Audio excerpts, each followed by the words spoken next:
Hey guys, so this week we'll be reviewing for your fourth week exam, as well as I'll be introducing you to the research project for the end of the year. So let's go ahead and get started.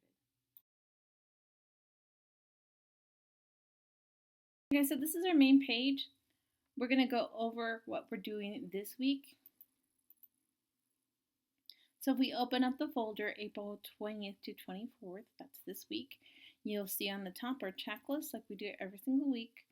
You are required first off to post and reply to at least one peer in the writing warm-up number 4. I'm seeing a lot of you guys posting, but they're not replying. Make sure you reply to at least one peer to get the full credit. Also, I'm not seeing a lot of you guys actually writing full paragraphs. It's always paragraphs in this class, not sentences, so make sure you guys are giving me full paragraphs. Next, you're going to do the assigned no red ink lessons. Those are the normal so far. We see those every single week. If you have yet to sign up for no red ink, the instructions are in the first week folder. Also, you're going to be taking our grammar quiz like we ever do every week here on Schoology.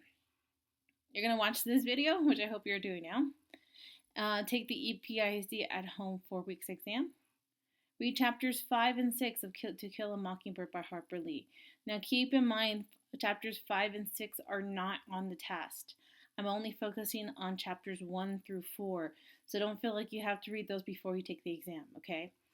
And last but not least, review EPISD at home, step 1 research project, and pick a topic from the list, and I'll show you what that's about. Let's go ahead and jump back.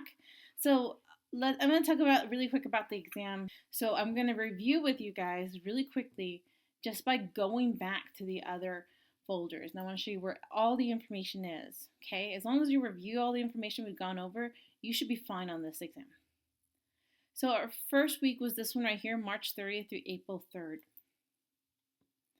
Okay, we have our introduction videos. They're all still here, as well as our discussions in no red ink. And if you click it, they'll actually open up with a view so you guys can see that, yeah, that's me.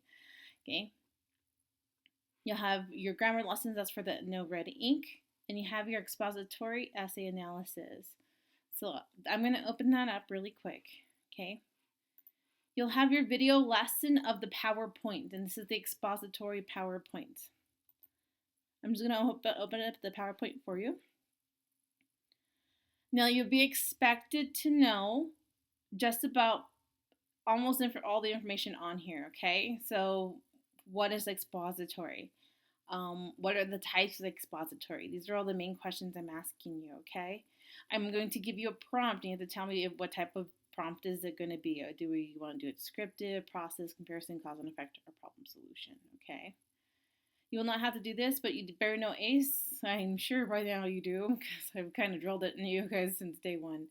So make sure you guys know what's on this PowerPoint, because it is on the exam. I'm going to go ahead and jump back to the main page. We're going to go to the second week, and that was the week of April 6th through the 10th. Okay. One thing that you're going to be notice on the test is going to be your symbolism PowerPoint. So your symbolism PowerPoint is right here. This is also going to be on the exam. So what is symbolism? Not only do you have to know what symbolism is, you have to be able to tell me about it. I'm going to give you a scenario, and you have to tell me what type of symbol does it mean. What does it mean, okay? You have to understand how to use symbolism in this case, okay? Make sure you understand the definition and that it's tangible versus intangible, okay? Then, of course, on April 13th to 17th, that was last week, you spent a lot of time in the novel, okay? There is quite a few assignments based on the novel. So they might be integrated with symbolism, they just might be standalone, okay? A lot of it is not comprehension, it's analysis. So I've talked to a lot of you guys about analysis, how it's not telling me what the story was about. I know what the story is about. You have to use your critical thinking skills to make a guess. And one of those guesses is better than the other. So you have to go back and make sure you find evidence to prove your answer. It goes over again chapters 1, chapters 2, chapters 3, and chapters 4. So if you have not read up to 4 chapters, make sure you do that before you read your before you continue on and do your test. Now, you are required to do chapters 5 and 6 by the end of this week, though, okay? Because we're going to be talking about them the next time we get back. So that's the gist of the test. It goes over those things: expository, symbolism, and To Kill a Mockingbird. So this is the preview of the exam. I'm not going to actually start the attempt, but I just want you guys to see how this thing is set up. It says, hey guys, this is your 4th week exam. It goes over everything we have learned during the EPISD at home. You have 2 tries, but unlike the grammar quiz, the highest score will be recorded. This will allow you to go back and reread and study if you weren't quite ready for it. So I'm giving you guys an opportunity to take it once, then you can take it again. Yes, you can take it a second time. It is all multiple choice.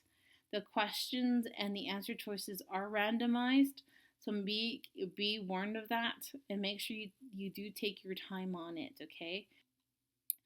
Next, let's jump in to the actual research essay project. Remember, research is a process. It's not something you can wake up one night and decide to do it all together at once. You can't. Okay, it takes time. It really does. So what I've done for you guys is I've designed the lessons to work as each piece.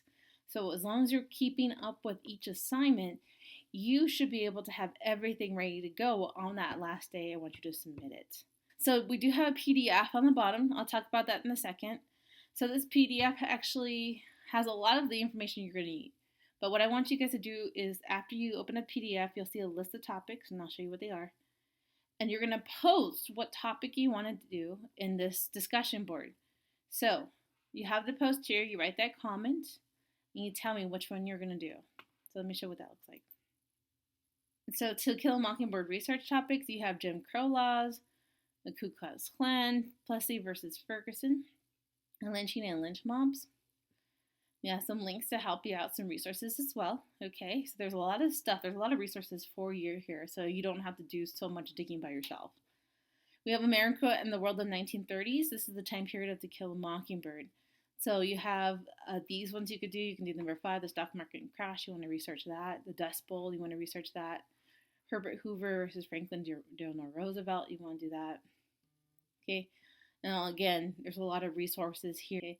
There's a lot to choose from here. Oh, beyond the book, Cultures of Kill a Mockingbird, you have a lot to choose from to research. So to reiterate, you're going to open up the PDF file. You're going to pick a topic to write about. You're going to post on the discussion board what topic you plan to write on. Once you pick it, you cannot change it. Okay? So make sure you take your time and read through them so you know what you're getting into. You're going to look for 3 credible online expository articles to use for your sources. Make sure when you find those 3 sources, you save the link, the title, the author's date, and when it's published, and when you access it. So that way we can use it for our works cited page. You'll need to do all this by next week's assignment. So for this week, all you have to do is write on the discussion board which topic you're going to be working on. And that's about it for this week, guys. If you need my help, don't be afraid to message me. I'll get back to you as soon as I can, and I'll be here to help you guys along the way. So good luck, and I hope to talk to you guys on Wednesday or Thursday. Bye.